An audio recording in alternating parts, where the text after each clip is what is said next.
Hi, Josh. How's it going, Vic? Great. Josh, what were for you the main lessons from last year's wild card game in Houston? I think the main lesson was not to press, understand the situation that we were in. Obviously, if I can go back and change things, I would.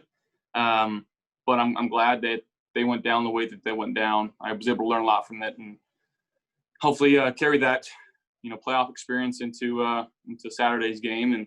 And Indianapolis is a very well coached team. They've got a Hall of Fame quarterback on their side, so we got to do everything in our power to hold on to the ball, score when we can score, and try to execute the game plan to the best of our ability.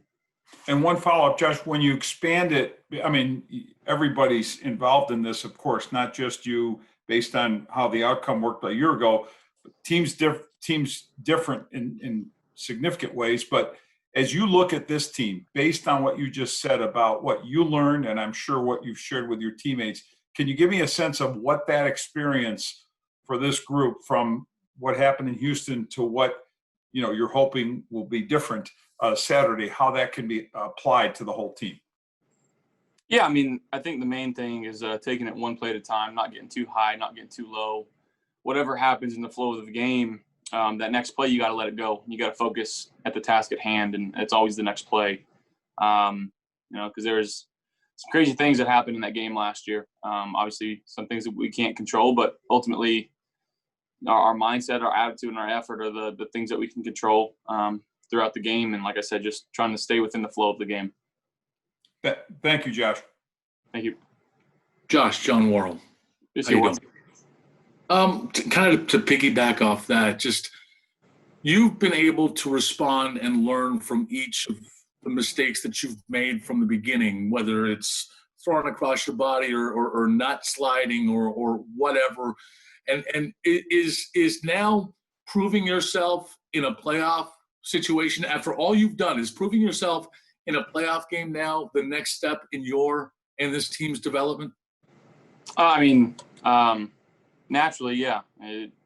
We're trying to go win out, obviously win the next game. Nothing matters unless we win this one.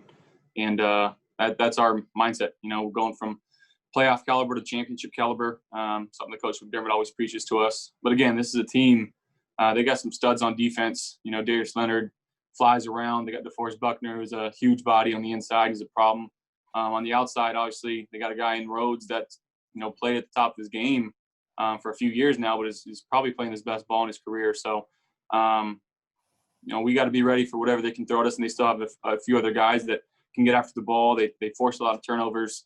And again, like I said, at quarterback, we got to do everything in our job to limit giving them the ball, and putting our defense in good situations.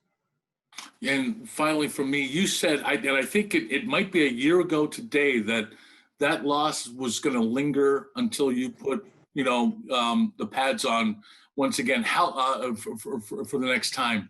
How long did it linger, and does it still linger?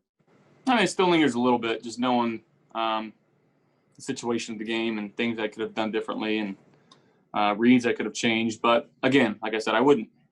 Like I said, if I could change it, I obviously would. But I'm glad I can't. I'm glad the lessons that I've learned throughout that game and, really throughout the 3 years that I've been playing so far. And, without failure, people don't know success. So, again, we gotta find ways to put our best foot forward on Saturday and try to go get a victory. Good. All the best to you on Saturday. Thank you, John. Hey, Josh, Adam Benini. I asked you about that after the game, so I don't want to belabor the point. So just beyond that Houston game itself, I found it interesting when you responded to Vic when you talked about how you learn not to press. All the production we've seen from you this year, and obviously the offense is more dynamic in some of the pieces you have around you, but how much is that mentality of maybe not trying to do too much and executing the offense perhaps more effectively in that way? How much is that mentality or that maturity led to the success we've seen? I think if you look at the numbers, especially first down efficiency and third down efficiency, I think we're one of the tops in the leagues for our offense. And those are the key downs that matter. And again, I think obviously being better with the ball, trying not to turn it over. Obviously, nobody wants to turn the ball over, but being smart, especially as we go into the playoffs and every drive matters, every yard matters. Again, that's something I learned last year and even throughout the year this year, just trying not to put our defense in bad situations. We got the skill guys that can go out there and can explode at any time. But, this is a very well-coached defense, like I said earlier on. Guys that don't really give up big plays too often. And, we'll throw a lot of zone at you, and then all of a sudden they'll switch it up and try to get you with the pressure. And, it's my job to try to decipher that and get it to the open guys. And, but again, they do a great job, especially their linebackers. They're extremely quick, and they're able to run side to side and kind of get in some of these passing lanes.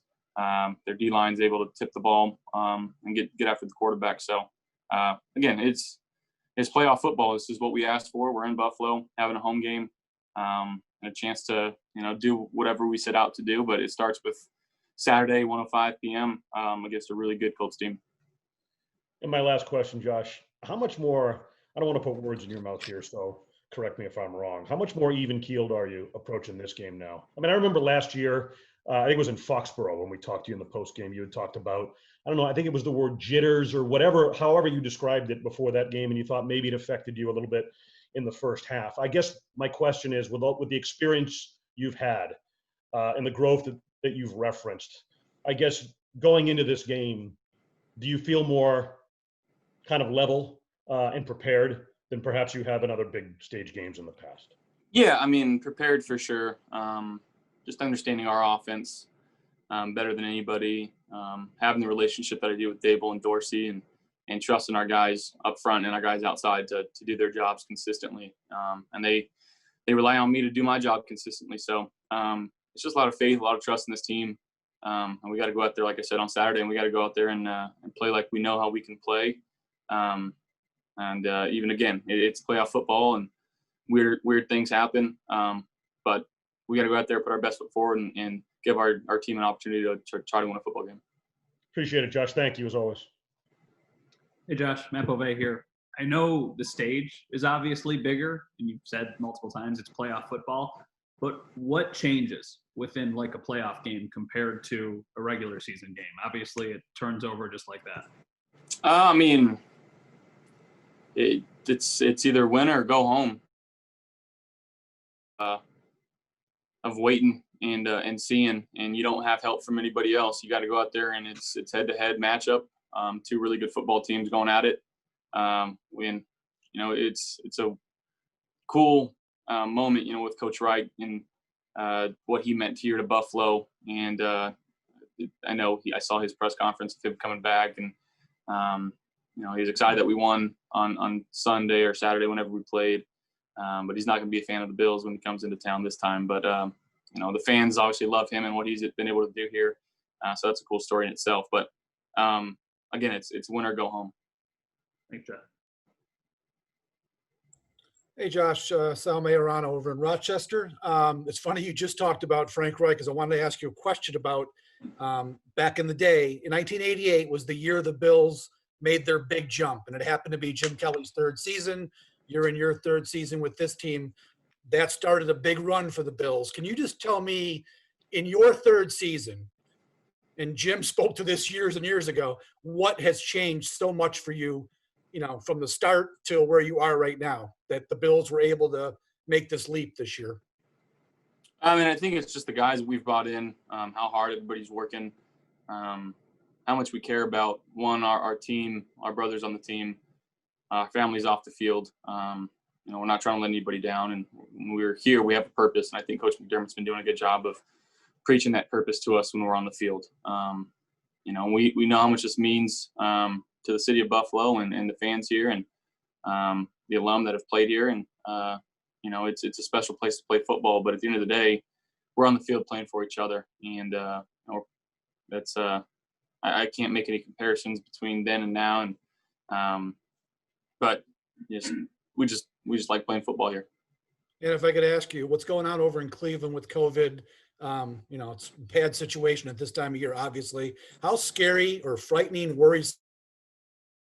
Done a great job so far, but this thing can come up at any moment, and to have, you know, a playoff game possibly derailed. How worrisome is that for you guys? I mean, it's always a risk, always a worry. You know, like you said, we've been doing a good job of keeping it under control here, and we got to continue to keep doing what we're doing and not going out and making sure we're masking up in the building and wearing our tracers and staying 6 feet apart and, you know, trying to limit as much of that possibility as possible. And it's never zero. But again, the better that we can handle ourselves and hold each other accountable for what's going on in this building, you know, the more that we feel like we got a chance. And again, at some point, it's going to strike every team. It's really, I feel like it's struck every team in the league so far this season.